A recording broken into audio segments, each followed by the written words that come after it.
So I'm often asked the question by non-Ayurvedans, what is this thing called Ayurveda? And sometimes they'll say, just tell me about it in one line. Give us a one-liner I can take away. So I say, it's really about living in harmony with nature. Nature is not just out there, it's not just other people and the weather and food and trees and plants. It's also our own nature. So how can we live in harmony with nature? And, when we have that experience in meditation, or the different experiences we might have in meditation, it's so clear that our nature, our real nature, our essential nature is peace. Peace. And so tonight I wanted to talk about holistic detoxing. But for me, if I didn't talk about meditation in that subject, it would be to leave out something which is really quite central. And we live in a very materialistic kind of age, and I'm often seeing the latest detoxing process, which comes to you in a package, gets delivered to your doorstep with Tupperware containers. There's a red label and a green label and a blue label, and you take this one at 4 o'clock and you part with $500 and you've got your 7-day detox. How easy is that? So I guess what I'm talking about is something a little bit more than that, and I do think that Ayurveda as a system has a very complete and very sophisticated approach to detoxing. And I'll speak a little bit about Panchakarma later on, which is taking detoxing to the ultimate, really, in the context of a residential setting. But certainly in my medical practice, I get a lot of people coming to me with quite full-on physical problems, maybe chronic rheumatoid arthritis, things like that. And a few of them, I'd say quite creative and adventurous individuals, have somehow found their way to India, and they've done a 6-week Panchakarma cleanse in a residential setting in somewhere in Kerala, and they have extraordinary breakthroughs with their symptoms, with their illness. Quite extraordinary. And they come back, pretty close to born again. And I will see them about 3 years later and they're crippled. Because they hadn't any support for those practices. So, it's all very well to talk about detoxing, but for me, in Ayurveda we say the first line of treatment is to establish yourself in healthy habits, or swastha vritti. So what happens after the detox? What happens before the detox? So for me, that art of living is absolutely central to detoxing, because whatever you're able to achieve, if you take on a specific period of time to detox, and now's a great time. As Lindy said, all of the earth energies are coming up, all the nagas and the devas, and you can feel the aliveness and you can smell it. It's a natural time for cleansing. It's a natural time. So I think it's very useful to nominate and to have a time. And I think it's also very useful to create that for yourself, using what we all know from our study of Ayurveda. So you create for yourself a process that's going to be holistic, and I want to talk a bit about holistic now, that's going to be right for you, for your body type, for any health imbalances you have. It's going to hopefully be informed by your intuition, and something that kind of appeals to you and is doable given your life situation. I recently heard of a student who in his younger days had taken on doing a 14-day water fast. And this man is very tall and thin. And he went to London and he decided, yep, I'm going to do this water fast. And I think he lasted till 10 days. and he was absolutely, completely debilitated by it. And he reckoned it took him 3 months to recover. So you can do yourself some damage through inappropriate fasting and detoxing, and there's plenty more stories like that. It's a bit extreme, but that was his. He said it took me months to recover, absolutely, and he didn't know anything about Ayurveda, and he wouldn't need to know that much to know that somebody with his extreme Vata kind of build, taking on a very lightening but very potentially weakening and depleting fast like that is just asking for problems. So I think we have to do it intelligently and using the available resources and trying to do it holistically. So a few years ago I was living down in the Southern Highlands, and I was pushing my son, who was about 3, on the swing in this park down in Mittagong, and the park sort of borders onto some bushland. And the bushland basically goes from there to Katoomba, it's about 120 kilometres, through 3 national parks and all the waterboard area. And it was kind of an overcast kind of day in winter. I was just pushing my son on the swing, and 2 people walked out of the bush, and they looked like pretty serious bushwalkers, and I suspected they just walked from Katoomba. They were probably in their early 30s, and there's nobody else around, and they had, their energy was so strong, their prana, you could sort of feel it right across the park, and they had this incredible kind of lightness and joy about them, and just exuded sort of health, and I thought they probably just walked for 7 days through this wilderness area.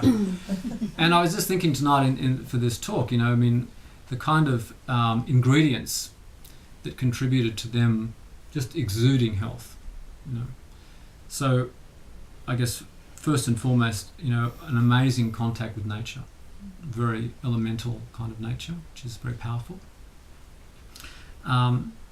Looked like they were probably a couple, not sure about that, but it was obviously just the way they were carrying on. There was a lot of good humour there, maybe because they just finished their walk. And they were about to take the train back to Sydney. I would say they're probably eating very simple food cooked over an open fire. They'd been exercising for pleasure, not just because I'm walking to work for those days. So they had a lot of ingredients: wonderful fresh air, good water from the mountains. So I guess the question is, how can we kind of recreate or bring those kind of ingredients into our own lives, living in the city, as most of us do, and to be able to detox in a really truly holistic way, not just focusing on the physical. And I did want to talk a little bit about the physical tonight, and food, but I want to maybe start with how we can work with our minds to detoxify. Think about the kinds of stresses that we have in our lives. So it might be stress through work or relationships or family, business, various kinds of stresses that we have. So how can we process that in the most powerful way? How can we create some space for ourselves? And I guess for me, one of the themes of tonight is space, and particularly having more space for yourself, more space in our lives. I think we live in a very time-poor kind of age. How can we have more space? How can we create more space? And this is where I think routine can be very powerful. But probably more than that, it's actually just an attitude of mind to create that kind of spaciousness, to make choices in our lives so that we're moving in that path of more space and less, or at least trying to preserve the little space that we do have at the present time. So for me, having a practice of meditation, and in that I include working with the body, so some yoga or asana, some breathing, some pranayama, to have that happening on a daily basis is such a profound opening to space, particularly if it's done, I think, early in the day. It creates a kind of bhava or an attitude that you can take into the day, and it just makes the whole day go better. So I think that is sort of like a really powerful kind of beginning to the process. And it's through creating that kind of space that we can start to be more sensitive and to hear the voice of our intuition, which in Ayurveda, as you know, is seen as a God-given gift. So how can I create some space so that that voice becomes more powerful in my life to help me in all sorts of situations, in my relationship, in my work, all different things. So creating that space for that quiet, still voice to come through. Or other voices. All kinds of voices. The language of the body. I was thinking, is it Joe or Winnie? No, it was Winnie. Okay. The dog. It was Winnie, was it? They're in tune. Okay, so you see, so meditation obviously has a very central role. I can't sort of underestimate that. But how in other ways that we can support that, and I guess the other thing that I see in my medical practice is that as a society, as a culture, we don't do the emotional body very well. We don't really know how to manage it or look after it or be responsive or honour it or acknowledge it. I have one patient who is like this beacon. He's a beacon because he is so proactive around looking after his emotions and his mind, particularly his emotions, who has a background in 12-step programs. He has mentors, he has a psychotherapist, he's got a really close group of friends, and he's a very good communicator. And it's like, wow, how many people have that? And his life is moving really nicely because of those things. So I think that requires courage. It requires good resources. I think I've said previously that my requirements for a good psychotherapist are pretty stringent. They need to be experienced in their craft. They need to be well trained, and I would say in a more kind of existential or more holistic paradigm that brings in spiritual life. They need to be somebody who's probably done a lot of work on themselves, probably a bit wiser, and somebody you intuitively feel comfortable with. So as far as I'm concerned, that outrules, unfortunately, quite a lot of counsellors and psychotherapists and psychiatrists. Not all, but so I think to find something like that's a real boon, and that can be a very powerful thing to have that, to be able to speak into that kind of space. I mean, how cleansing is that?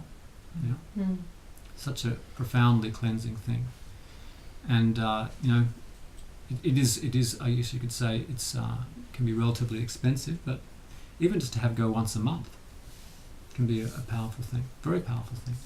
To have that kind of relationship in your life, or as some of my clients have said, just to know that they exist and that if I ring them, they're there.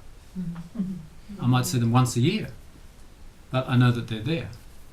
So that's I think very useful. And I guess what follows from that is having a community around you, or communities around you that you might move in and out of, where you can be who you are, without having to put on pretenses or protect yourself, or whatever it is, where you can just have that kind of community. How powerful is that? What we call sangha, or spiritual community of some kind.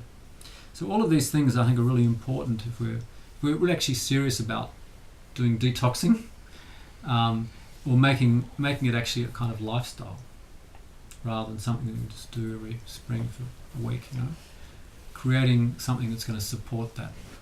So that if we do take something on, we've got the necessary resources to continue that process and to benefit from it, so we don't revert back to the past. So I think looking after our spirit, our emotions, our mind, and of course the physical body. And I think also another really important thing, particularly this time of year, probably doesn't really need to be said, but to look after the spaces that we inhabit. And this is where Vastu, or Vedic Feng Shui, as it's also known, which is literally the science of space, and it's about how we, the kind of spaces that we inhabit and how we care for them or harmonise them. And one of my teachers in this tradition, she talks about the two most important spaces for a lot of people these days. Their car, right? The car, so uncluttering the car, keeping it so it feels supportive of you, and your bedroom. The last image that you have before you go to sleep, the first image when you wake up in the morning, is your bedroom, probably. Yeah.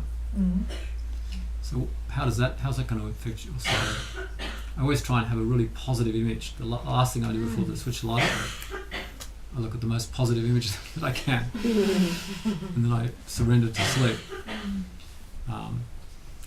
So they're two spaces that are very important. And seeing that Tim's here, I'm gonna wake him up. No. This I can attribute this to Tim. Another very important space is your refrigerator. What is going on in your refrigerator? Right? I always get nervous when Tim comes to visit because I know he's going to look at my refrigerator. I'm going, how's it going? So that's a space that often gets cluttered. Wow. And all of a sudden there's these green things growing out the back. Oh my God, what is that? You ever had that experience? You look there, you have no idea what it was. It's transformed, it's grown, it's created, it's become something. What was that? And then you have to sort of get gloves on to get it out of the fridge. Anyway. So yeah, looking after the fridge, the humble fridge, I think that's a really good place to put some energy, and it's going to be very good for your Agni. And really, I guess the proper subject tonight is how to manage your Agni. That's really what it's all about, your digestive fire. To me, that's the art of living, or that's the essence of Ayurveda, is looking after your Agni, your capacity to digest the food, but ultimately that's just a reflection of your capacity to digest your life. And if there are aspects of your life that are a bit indigestible, that's going to show up in your digestion. It can't not. So how can we strengthen our Agni? How can we make it stronger? More able to digest seemingly negative experiences or difficult experiences, so we can grow through that and become more whole as human beings. So that's the challenge for all of us. So I do want to talk about food a little bit tonight, and talking about fasting, or fasting known in Ayurveda as Langana fasting. And there are so many different fasts out there at the moment, and there are so many different possibilities. But for me, it's a question is, how can I create, with a bit of knowledge and perhaps some guidance, how can I create a fast or a detox that's going to be appropriate for me as a human being, given my present health, and what I know about my constitution, as I said before, hopefully informed by my intuition, and appropriate with my life circumstance. Yeah? So it's certainly true that people with, if I can talk just generally about people with more vata in their nature, if Langana means lightening, it calls it lightening. So, one of the qualities of vata is that it's light. Mm-hmm. So too much Langana, what's going to happen to the vata dosha? It's going to be aggravated. You're going to get spacey. And boy, do I remember when I first started teaching at Nature Care. And Nature Care is more corporate. In those days it was very kind of herbally, mung bean. And I would see all these very thin young women walking around like this, eating rice crackers with the thinnest little slice of avocado on it. And they felt great. The place was full of them. Now, you'd be hard pressed to find one now. Yes, they're all coming. They're all planning out their career post nature care, and their practices, got their business cards. You know, it's changed. But in the good old days, there were the more of the Vata, the Vata types, a bit more spaced out, but very sweet to be around. So you know, a very strong fast, as I mentioned for that student of mine, where you're doing water, or I would say for Vata, because Vata's a cold constitution, doing a lot of cold juicing, especially at a colder time of year. It's going to create problems. Yeah? So we want something that's going to be, given that the Vata Agni is erratic, we want something that's going to need to be nourishing, easy to digest, some sweet taste, warm, moist, you know, and not too full unctuous. We can't get unctuous. That's your word. Well, that's Ayurveda's word. Something that's going to, you know, an approach that's going to be not depleting in any way. You know?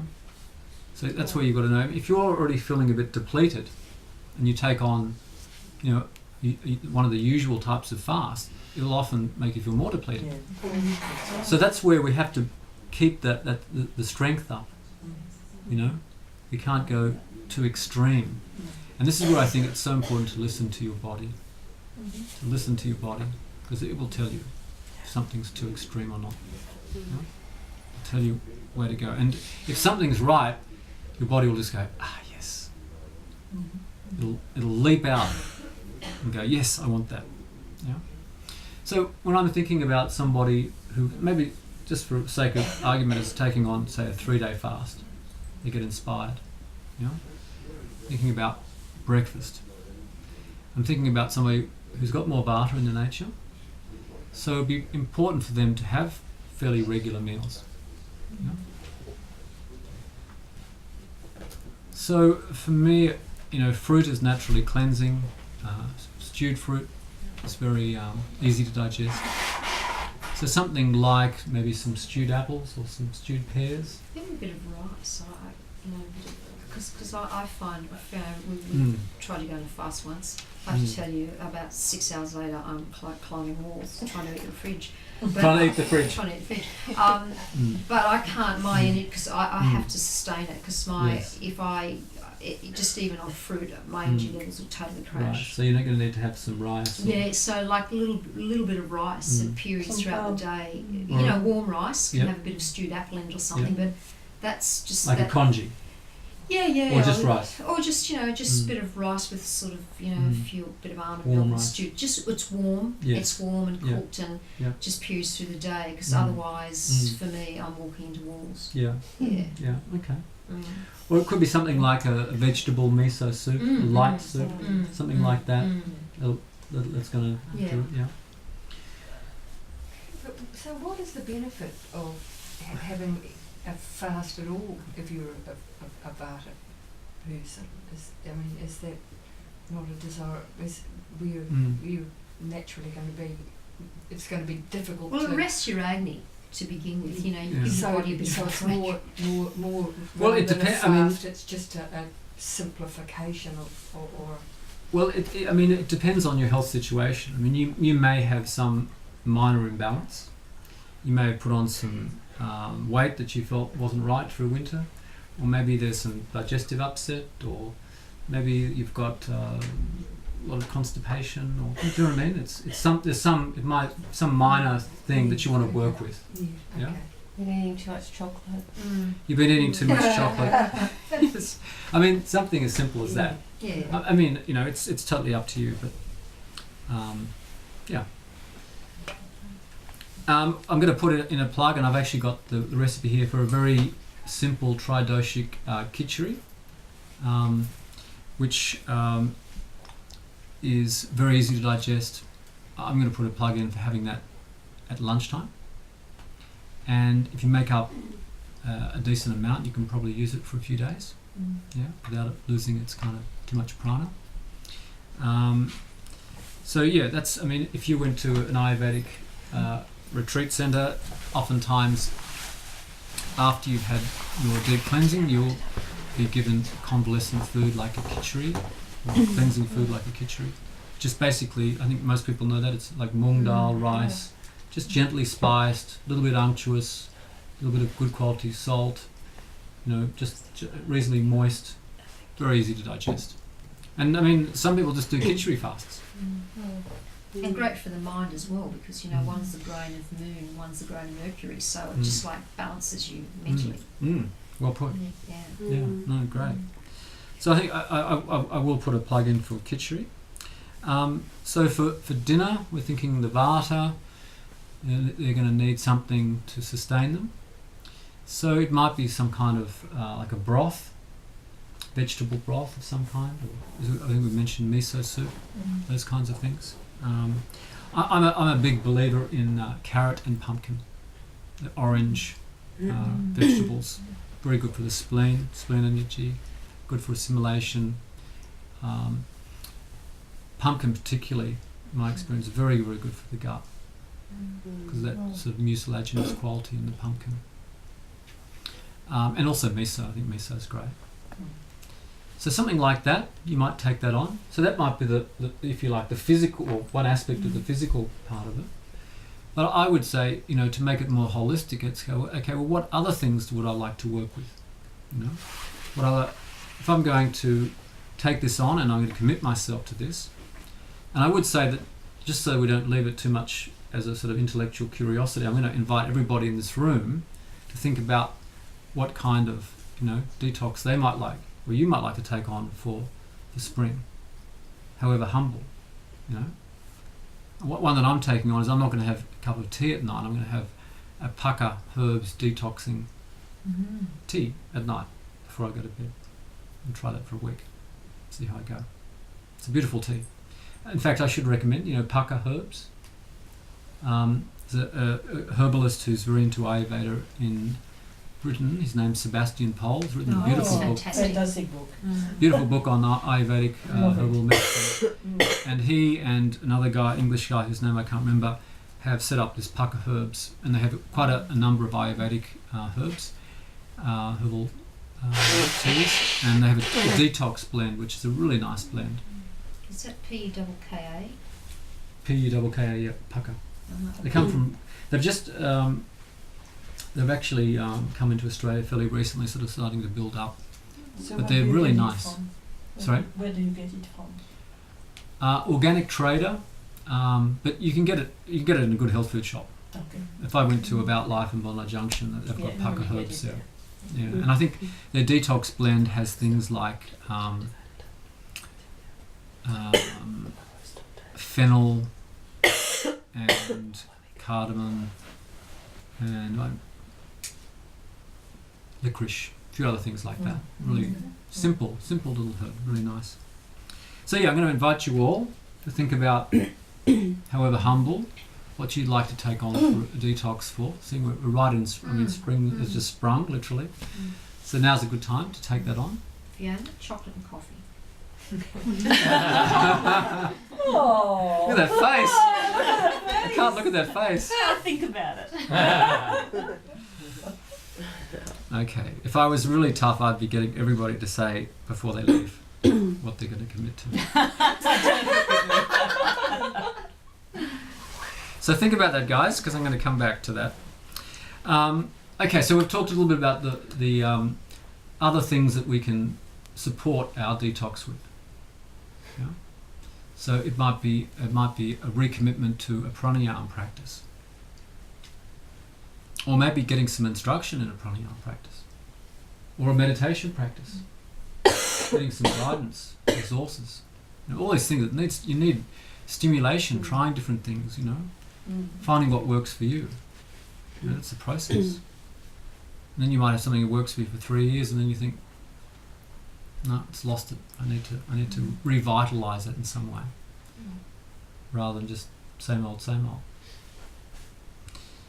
So yeah, and I think having something throughout the day where you can maybe carry a thermos flask around, with some Pukka detox tea.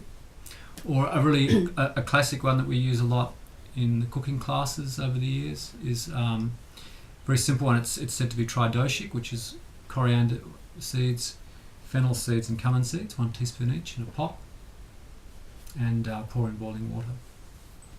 Very lovely, simple tea. It's really nice. So you know, organising yourself, create it, take it on as a project. Space, yeah, create some space and resource yourself. So you go down to we had a cooking class just weekend before last, and one of our students next day went down to Fiji markets and put up the whole shop. So get resourced, you know. Go and Inspired. make sure your cupboard's really well stocked so that you can think about, yes, I'm going to have this herbal tea, I'm going to do this pranayama practice, I'm going to go and see my yoga teacher and get a few more asanas, I'm going to, whatever it is that you do, that you commit to, and once you've committed to it, you tell other people. Because then you put it out there. This is what I'm doing. So they can ask you, how's it going? I shouldn't look at you, to be honest.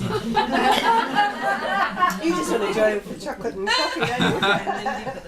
Yeah, that's what friends are for, right? I know her so well. See what she's got in store for you. Yeah, there could be some payback soon. Could be some payback. Yeah, so get yourself resourced, take it on as a project, think about, and it needs to inspire you in some way. I think and that's where I think your intuition, you get a feeling of, that would be a really good one for me to do. Yeah. And ask for support. The universe can be very beneficent like that.